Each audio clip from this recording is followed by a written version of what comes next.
네, 어제 정부가 발표한 청년 일자리 종합대책에 광주시가 시행하는 청년 드림 사업이 포함되면서 관심이 집중되고 있습니다.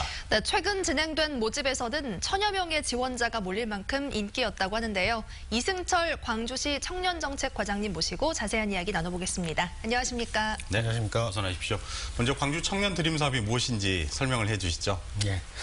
우리 지역 청년은 33만 5천 명이 있고요. 그중에 청년 니트는 13%인 4만 6천 명이 있습니다. 오랫동안 집에만 있는 청년을 현장 사업장으로 연결해주며 일 경험을 통해 장래의 진로를 모색하고 노동시장으로 전환을 촉진하는 사업인데요. 네. 시는 생활임금을 적용 월 120만 원, 4개월 동안 총 480만 원을 급여로 지급합니다. 지원 대상은 만 19세에서 34세까지 학교 졸업 미취업 청년이며 근무 시간은 25시간 이내이며 나머지 시간은 시업 준비 등 구직 활동을 할 수 있습니다. 네, 청년 드림 사업이 지난해부터 시행이 됐잖아요. 네. 지난해보다 올해 신청자가 늘었다고 들었습니다. 지난해보다 220명이 증가했고요. 네네. 올해는 3기, 4기로 나누어서 총 500명을 선정할 예정인데요. 네. 온라인 신청 결과 1000명이 신청했고 현장 면접 결과 500명이 신청 완료했습니다. 네. 그래서 상반기 3기에는 250명을 선정 완료했습니다. 네. 예. 이렇게 선발된 청년들은 어디에서 어떤 일을 하게 되는 거죠? 예, 먼저 참여 기업체를 모집하고 결정을 합니다. 네. 그 참여 기업체에 대한 정보를 청년에게 공유하고 현장 면접에서 기업체 관계자와 면담 결과 후 청년이 일하고 싶은 곳을 선택 결정을 합니다. 네. 그리고 올해는 청년 창업형을 추가했고요.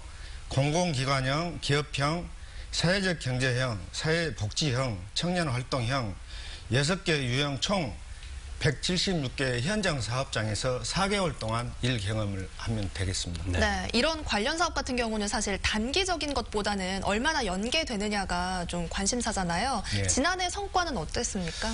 지난해 1기, 2기 총 280명을 지원했습니다. 네. 그중에서 30%인 84명이 취업되는 큰 성과가 있었는데요. 네.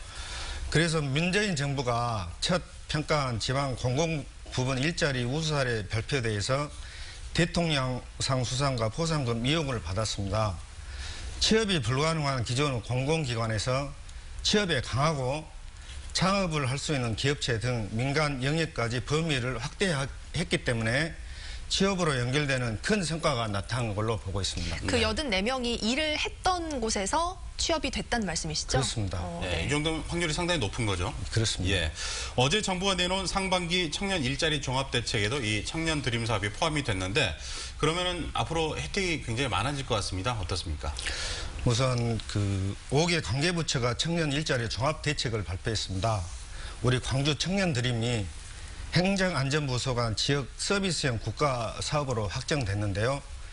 중앙정부가 상반기 추경에 약 3조 원을 반영하고 국가사업으로 확정된 지자체 국고보조금으로 지원을 해주고 예정입니다. 예. 이에 따라 우리 시도 지원받을 국고보조금과 포상금 2억 원을 합해서 하반기 4기에는 인원을 대폭 늘려 지원할 예정입니다. 네. 잘 활용이 되길 바라겠습니다. 그리고 또 청년들 일자리 고민이 많이 해결이 됐으면 좋겠네요. 네, 오늘 남아주셔서 고맙습니다. 고맙습니다. 감사합니다.